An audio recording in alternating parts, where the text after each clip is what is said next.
Great. Thanks for the opportunity to present my work here at ISMB. I'm Dührkop from the lab of Professor Sebastian Böcker, and I want to talk about the prediction of molecular fingerprints for small molecules from tandem mass spectra.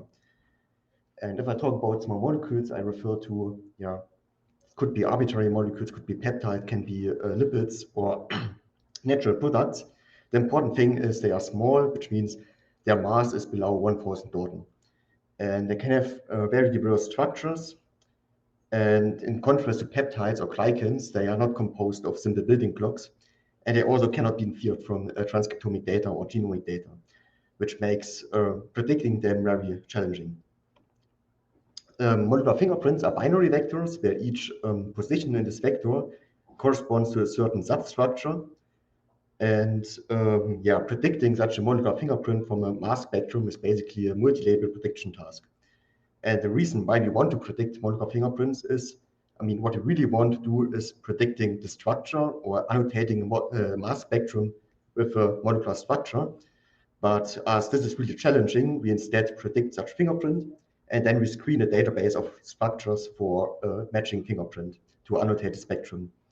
And there's a wide range of methods doing so, using random forests, support vector machines, or deep neural networks. Recently, there are also methods that really can do de novo prediction of molecular structures. One of them, MS Novelist, for example, is also using molecular fingerprints as input. So they use the molecular fingerprint and then predict what could be the corresponding structure.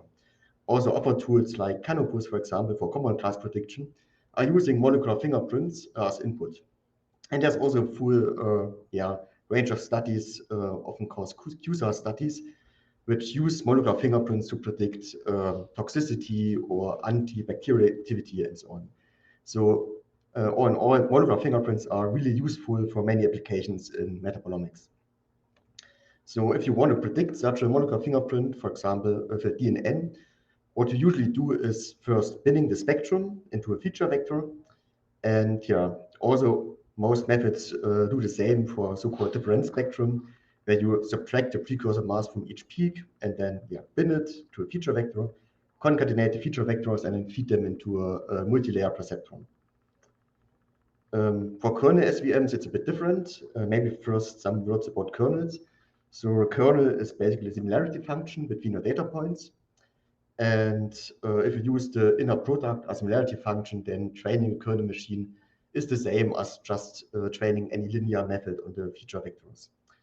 For training, you would make a pairwise comparison of all your training data against each other. And for predicting or testing, you would compare the unknown spectrum against all the training spectra. And this means that you have to keep the training data all the time in memory when you train kernel support vector machines, which can be a problem. Now, if you want to use kernel methods on mass spectra, you need to set a similarity function, and the most obvious choice for that would be the cosine similarity function, because that's what all people use in mass spec anyways. And the cool thing on kernels is they can do better. Like, for example, instead of using such a discrete sum, you can use an integral of a continuous function. And this basically avoids the binning step. So you don't have to decide for some window, and you don't, your method basically can deal with any kind of mass precision or resolution. So the best performing methods currently are using multiple kernel learning. And they are doing so by first computing a fragmentation tree, which is a tree where each node corresponds to a peak in the spectrum and assigns a molecular formula to the peak. And the edges of this tree are then hypothetical fragmentation reactions. And such a tree can be computed via combinatorial optimization, so there's not even machine learning involved. Now, the idea is that instead of defining kernels which compare mass spectra with each other, we compute kernels that compare fragmentation trees with each other. And we can do so by, for example, comparing the nodes in the trees, or comparing the molecular formulas of the tree, counting common edges, or even counting whole paths of the trees with each other. And so doing so, we get a lot of different kernel functions, and instead of choosing one of them, we linearly combine all of them together with an approach which is called align-F. So in the end, we have one kernel function, which is somehow the average over all these different similarity functions. Now, the resulting method, at least in our evaluation, performs always best, so always better than deep neural networks or random forests. But the big problem with these methods is that they scale cubically with the number of training data, which means if I train the method on 10 times as much data, I need 1,000 times as much time, which means that you can train kernel methods on, let's say, 20,000 to 50,000 spectra, but not more. And in public libraries nowadays, there are 100,000 to millions of spectra. However, most of them are just repeated measurements of the same molecules under different conditions. And so what we do to shrink down the data size is we merge all the spectra from the same molecule into one, which works nice. Now we have not 1 million spectra anymore, but just 30 to 40,000. However, the resulting merged spectra doesn't really look like the spectra you would see in your sample data. Like just an example, these are 4 different spectra, which look quite different, but they are all from the same compound, just measured at different collision energies. And this is the merged spectra. And again, I mean, yes, it shares a lot of peaks, but it doesn't look so super similar to some of them. And if you only train the method on these merged spectra, but then in reality apply them on spectra which rather looks like this, you would expect that the method somehow deteriorates in your performance. So the usual way to deal with huge amount of data when you want to train kernel methods are kernel approximation techniques like the Nystrom method. And the idea is that you select k columns from a matrix, and then you want to predict the remaining n minus k columns given these k columns. And because the kernel matrix is symmetric, if you know the first k columns, you also know the first k rows. So basically, you just want to predict this yellow square here. However, this illustration is a bit misleading because this k is much smaller than the n. So it looks rather like this. So you have this huge part of the matrix you want to predict from this tiny part of the matrix here. And you can think of this like if you have the space of all your mass spectra and fragmentation trees, then basically columns you select corresponds to anchor points. So you select some anchor points, and then you try to approximate all the remaining data points in the space as linear combinations over the anchor points. So the way Nystrom is doing so is just by using linear regression. So the idea is basically you train a linear regression model that takes the first k columns as input and then predicts the remaining n minus k columns. So you use basically the upper part of the matrix here as training data. So the upper left part is your training features, the upper right part are your training labels, and then you train a linear regression model on them, and then apply it on these lower left parts to predict the lower right part. And because it's linear regression, there's a closed form solution for that, which is this one here. And you can just insert the variables in there, and you end up with the equation for the Nystrom method. So basically, predicting this part of the matrix can be done by inverting this red matrix here, which is nicely quite small, and then multiplying it with this blue and this yellow matrix. The nice thing is that the Nystrom method gives us a feature map for free. So basically, because our red matrix is a square matrix, you can do an eigendecomposition. So this red matrix is just the matrix of eigenvectors times the diagonal matrix of eigenvalues times the eigenvectors transposed. And if you want to invert this matrix, then we just have to invert the eigenvalues. And now we can rearrange these equations a little bit. And in the end, we end up with this equation here, which, as you can see, is just a matrix times the matrix transposed. And it looks like an inner product between vectors. So basically like a kernel. So what we see here is basically that in the end, we have a linear feature map X, which is the kernel similarities multiplied with a projection matrix gamma. And this gamma is computed like this. So what we now have is a projection matrix gamma, and we can compute kernel similarity, so the similarity between a data point to our training data, to our anchor points. And if we multiply this vector then with gamma, we get a feature vector such that the inner product between two of such feature vectors approximates the kernel similarity. Which means now we can go our basically data set of 100,000 or 1 million spectra. In our case, we just use 128,000 spectra with the fragmentation trees. We select a subset of anchor points. These are high quality merged spectra. And then we compute this gamma. And then with this gamma matrix, we can compute feature vectors for our data points. And having these feature vectors, we can then use any kind of machine learning method we want. For example, a linear support vector machine. So if we train a linear support vector machine on these feature vectors, it's basically the same as training the kernel support vector machine. Just now we can use much more data. And what we also can do is using deep neural networks. So we get the kernel matrix here, multiply with gamma, and then just get the feature vectors we feed into a deep neural network. And because we train it with stochastic gradient descent, it's decoupled, the training time is decoupled from the number of training data. So we can now train the method on millions of spectra if we want to. I think coupling kernel methods and deep neural networks is not so popular because usually you use deep neural networks to extract features from the data. However, the kernel is already doing so. The kernel already extracts features from the data. So why would you need a deep neural network for that? Also, deep neural networks can learn nonlinear boundaries. However, if you want a nonlinear boundary, you could just use a nonlinear kernel.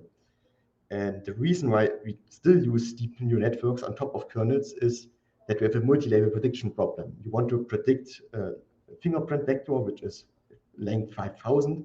There are 5,000 labels you want to predict, and they all correlate with each other. Now, if you train a linear support vector machine, for example, it would learn each label independently, while the deep neural network can learn all these labels together, and the predictor basically share parameters.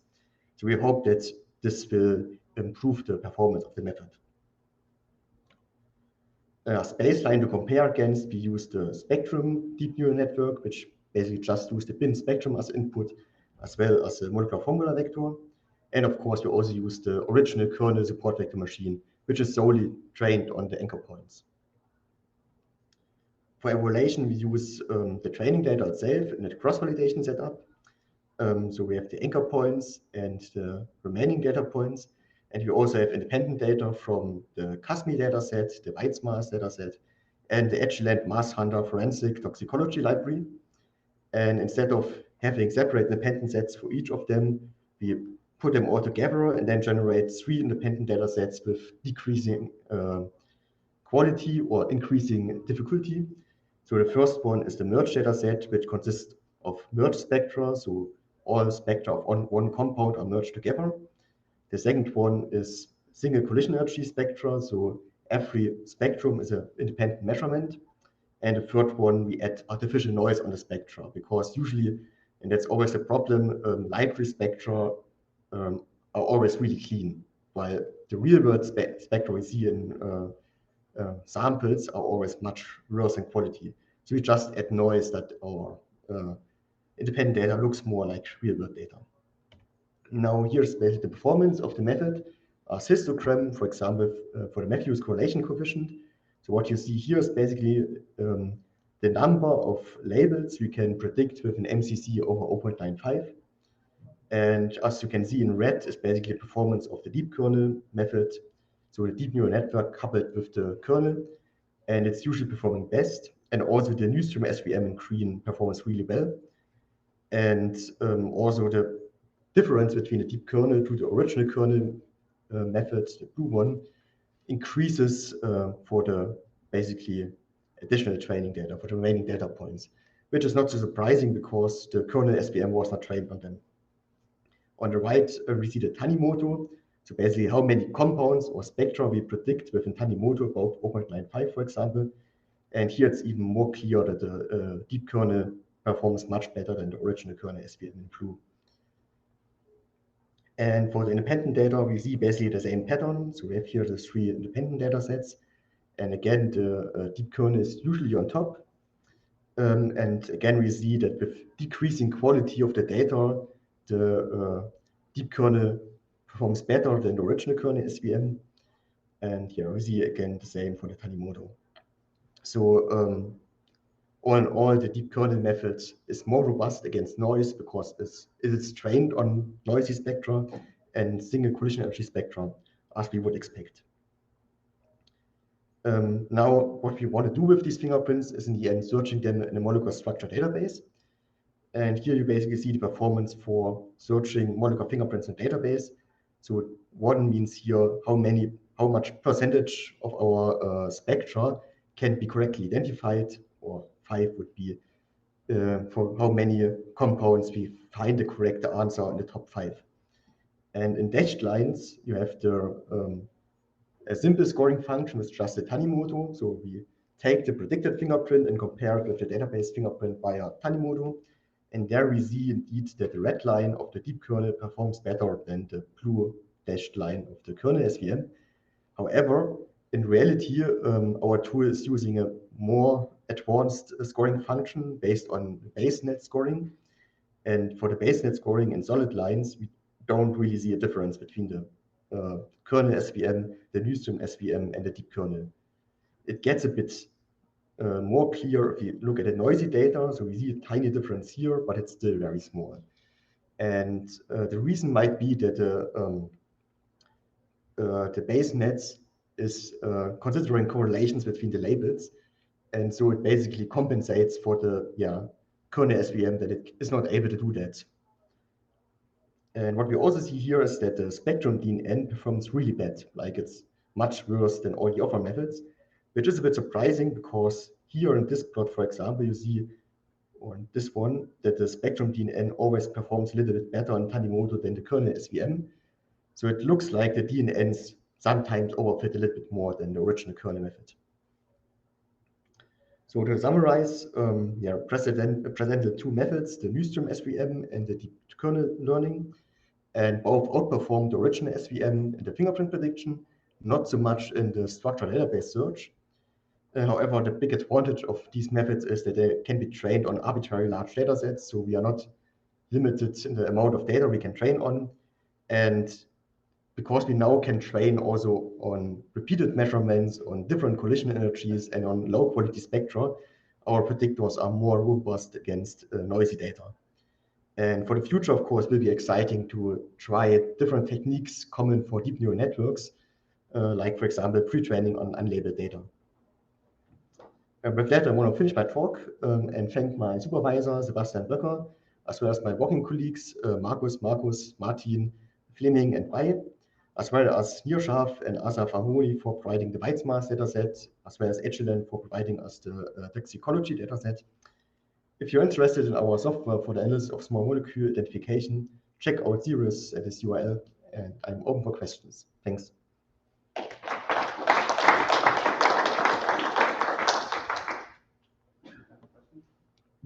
was great, really cool stuff. I've got two questions. First one's kind of naive because I don't work in this area. So the fingerprinting, can you explain a little more? It's a Boolean vector. Each entry corresponds to a substructure. Exactly. What happens with repeated substructures? And is this a one-to-one mapping with? So basically, you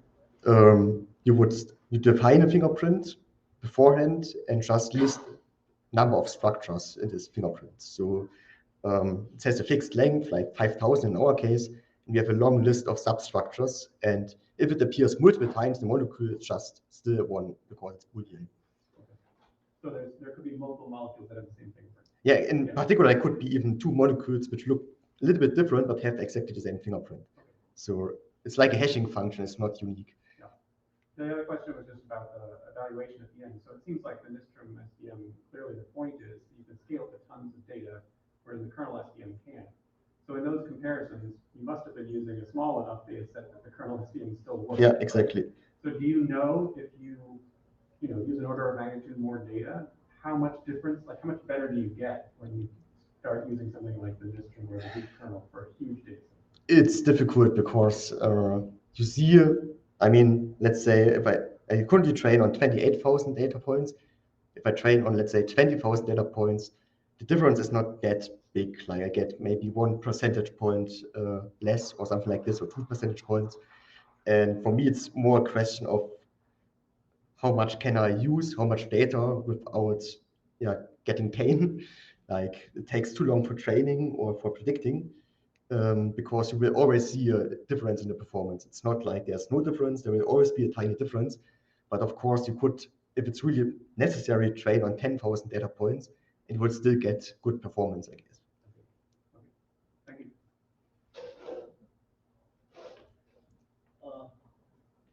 Yeah, very nice talk. Like I have two quick questions. So basically, for the fingerprints, like some of the fingerprints are pretty similar, some of the fingerprints are mutually exclusive. So how do you more like deal with either similar fingerprint or mutually exclusive fingerprint?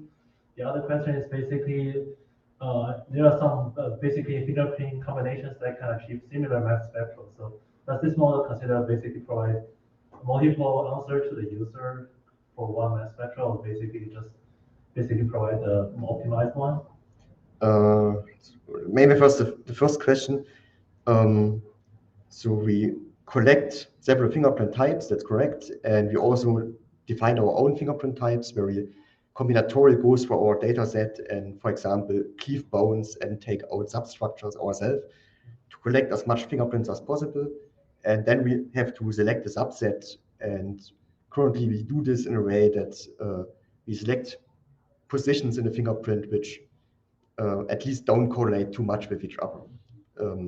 But this is just for performance reasons. Like you don't need a 20,000 entry fingerprint if all these bits are just correlating with each other. But I don't think it would hit any performance or anything else. Like it's just for, we want to keep the memory consume a bit smaller. But it's not a problem if bits in the fingerprint correlate with each other. And what was the second question again? That question is basically, I'm not sure whether this some of the scenario, but like, is it possible that basically multiple fingerprint combination can result in similar mass spectra that basically can basically the software provide multiple combinations, multiple fingerprint combinations, basically the optimized top story, for example, to the user, or it just provide only one? Oh, I mean, in the end, we give the user probabilities for each position. So it's not that we just give the fingerprint, but also each bit with its probability. I wouldn't say there are different combinations possible. I mean, you could think of each position in the fingerprint as some substructure, and either it's in there or not. I don't think that you would say either these 5 things are in or not. At least we don't model that like this. So basically just provide we just give one fingerprint with the probabilities out. Thank you.